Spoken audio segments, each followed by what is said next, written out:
Wardens are mobile melee combatants who use javelins for initiating combat and going against ranged foes. The unique Warden shield and a variety of defensive skills allow them to stay in the fight longer than most. Basic Warden skills build up their gambit chain, which can be spent to unleash special gambit skills. In fellowships, a Warden forces enemies to attack themselves, so their more fragile allies will not be harmed by foes. So pretty much, long story short, Wardens are one of the most agile and almost flexible classes, in my opinion anyway, but they are certainly mobile fighters who can pretty much morph into a few different types of roles in a quick time period. Going off of the lore, the Warden patrols the borders of civilized lands, and they prevent the encroachment of fell creatures from the wild.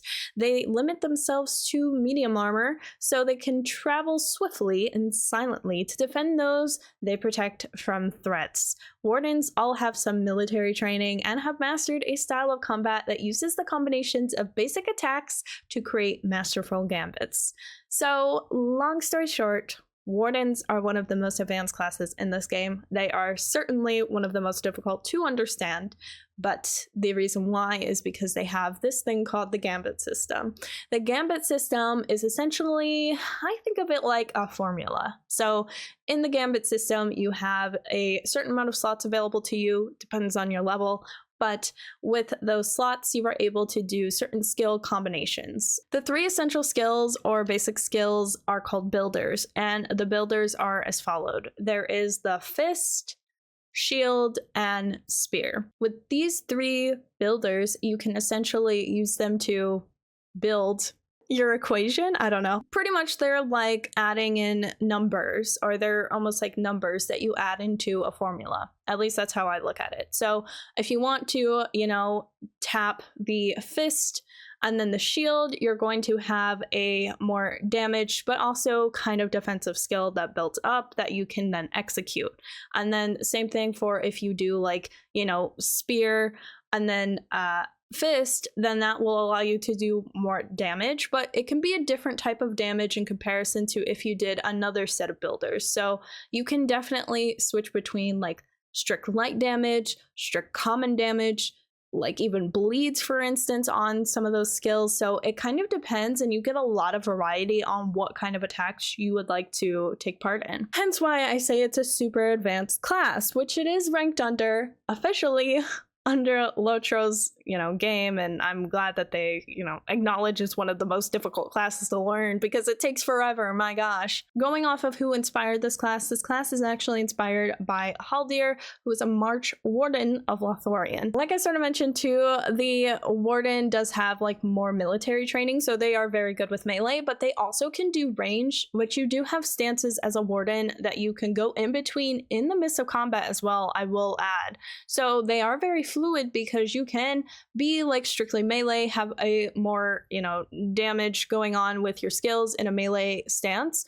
But if for any reason, if you feel like your health's getting low or you need to do more long-ranged attacks, you can switch over to the long-ranged stance, which will give you more benefits towards, more skills. And not only that, you can do all of your skills in a far range, so it definitely helps you a lot. They are certainly a flexible class, and I will say one thing that really changed my opinion on Wardens and why I actually like a Warden and why I'm maining a Warden now. I know that's weird for me to say, but they actually don't have cooldowns. You know how every class has cooldowns or skills and all of that, and they're always on the timer? You can't really adjust that timer. That timer is always going to be there. There's no way to limit your cooldowns in this game except for, putting in your class trait trees and hoping that the class trait tree will offer that for a certain skill you're looking for. But with Wardens, you literally just have to put in your little, 1, 2, 3, 3, 2, 1, whatever. There's no cooldown. It pretty much is just based off of how quickly you can go through the builders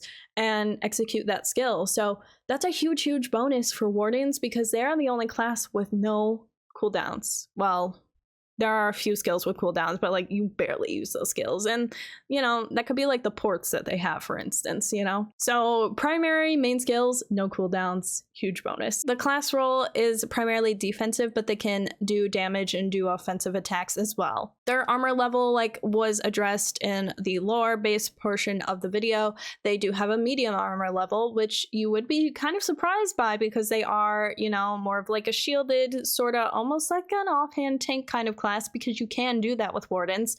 But the shocker is that they do have medium armor that allows them to move faster, which you do have a really hefty, nice plus 38% out of combat speed boost. Oh my god, I love that thing. But yeah, they're pretty good for that too.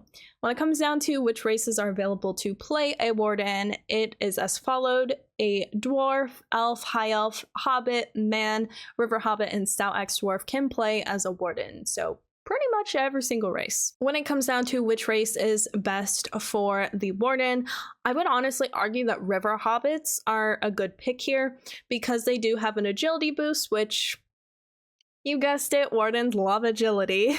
So they do have an agility boost that goes up with your level, so they can actually cap out at 1,200 additional agility at max level. And then they also have a max morale increase and a passive trait of 5% of spear damage and dagger damage, which you can use both as a warden, with a river hobbit specifically, because river hobbits are granted a dagger. Plus there is a 3% light type damage, which you do have some damage abilities that will allow you to do light type damage as a warden. I would primarily say that your biggest focus as a warden, especially if you're soloing or even in like a raid kind of group or a fellowship, I would definitely recommend focusing on more bleeds that can occur from certain skills that you do with your damage, but there are light type damage skills as well, which can be helpful against certain types of enemies that you encounter throughout your time in Middle-earth. In comparison though, if you do want a second class to play with a warden, I would also say stout axe dwarfs are not a bad pick here either because they do have an agility boost. They also have a might boost, which I would honestly say put a little bit of might into your virtues if you'd like, because that would definitely help you with physical mastery, which especially as a warden, and especially if you're trying to tank a little bit on your warden, you might want a little bit of that. But anyway, they do have an agility and physical mastery boost for the stout axe dwarf, and then of course they do have some rank ups as well, like determination and wit, which I would recommend you use those two virtues as a warden player, so it kind of balances out there. So honestly, river hobbit, stout axe dwarf are both great picks here, but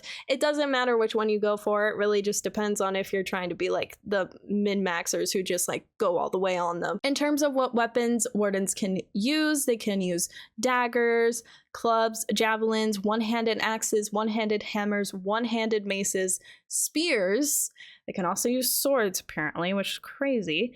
And then they honestly have an expert characteristic that unlocks for them as well at around level 15. So at level 15, you'll have expert club training, expert spear training, expert sword training, master club training at level 30, master spear training at level 30, and master sword training at level 30. So pretty much what those masters and expert characteristics are, they are just additional stats that are passive for you as a warden that'll allow you to do a little bit more damage. Normally it's around like 1, 2, maybe even 5% on some of those, so definitely helps you out a little bit long term. And yes, wardens can use shields. They do have a warden shield characteristic as well, which is just really just, it's honestly just a cooler looking shield. This sounds so weird to say. It honestly looks like a cookie and somebody took a bite out of the cookie. That's the Warden shield. But they have that special characteristic for them because that shield is unique to their class. They can also wield the other shield types as well, like the ones that a minstrel uses, like the light shields. They do have access to shields like that as well that they're able to utilize, so you can kind of differentiate which ones you want to go with. Now that we know what the Warden is like, they're definitely like sword and also shield fighters who can go in between melee and range, which is quite nice. Let's go into the stats that are good for wardens and what you can expect playing a warden, what stats to focus on. When it comes down to which stats to focus on as a warden, I've already gone over agility. Agility increases your physical mastery, outgoing healing, block rating, physical mitigation, tactical mitigation, critical rating, and parry rating, which are all pretty good for a warden. Block rating particularly because you have a shield, super duper helpful. Gotta love the parries as well. I mean, you can't go wrong there. So as you can see, physical damage, whether that be melee or long range, physical mastery helps kind of deal with that. So that'll help you at least do more damage. So those are good to focus on. Same thing with physical mitigation. That will help you not take as much damage in comparison when enemies are, obviously hitting you with physical melee or ranged attacks. And same thing with tactical mitigation. If they have tactical damage, you should have a decreased chance of actually getting really hit by them with tactical mitigation. So physical mastery is good for you dealing damage and increases your chances of doing even more damage, but physical mitigation and tactical mitigation helps you with avoiding as much damage. So that's good for agility. That's what we want as a warden. But I would argue as well, might isn't really bad for you either because it can increase your physical mastery. Now, I was told by some people that physical mastery actually has a cap in this game. So if you do end up trying to focus more on might as well, just for the physical mastery and even the block rating, I'm not opposed to it for the block rating, honestly, but for the physical mastery point of it, if you do run into anything where you feel like your physical mastery is being capped, I would definitely probably say lean off a little bit of might, maybe go more towards fatality, because that'll help you with having more morale, which is just good for you as a warden in general, because, I mean, don't you want more morale? I mean, especially if you're trying to offhand tank a little bit. But I would dabble a little bit into might where you can. Not too much, but maybe put like one virtue into it. Can't hurt just because of the block rating really alone. That's what I would just say. Maybe like one for science, right? So now that we look at our virtues, here are the virtues I would recommend for you. Obviously, I'm a wit girly. I always go for wit, We got the finesse, we got the critical rating, physical mastery rating, and tactical mastery rating as well. You'll primarily want to focus more on the finesse rating and critical rating and physical mastery rating for your warden.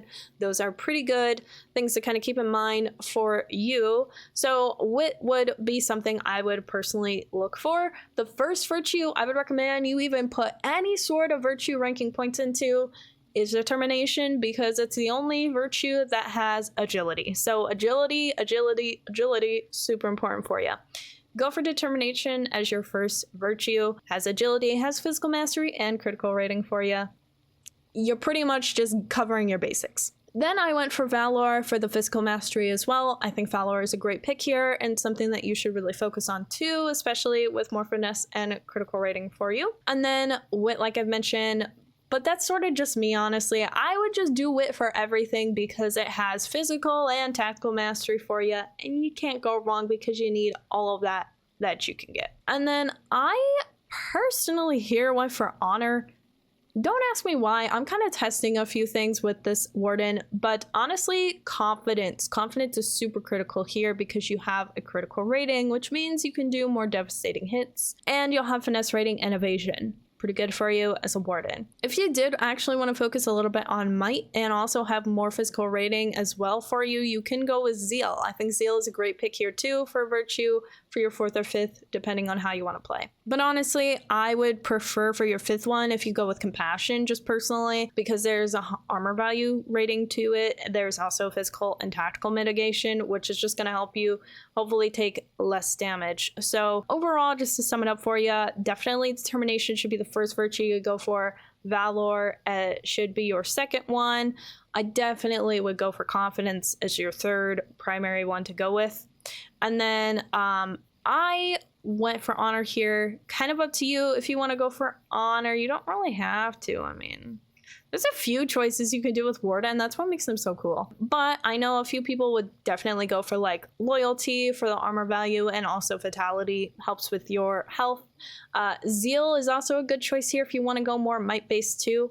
It's up to you. So you have a few different options for your fourth virtue. And then for your fifth, I would honestly recommend compassion.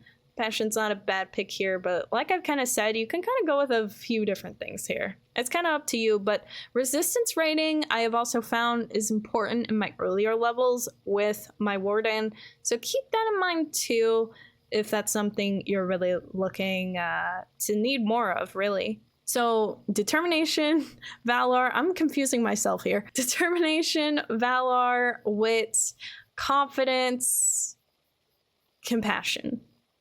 Those are the 5 I would recommend. But if you're unsure, you can always go with zeal or loyalty or, you know, discipline.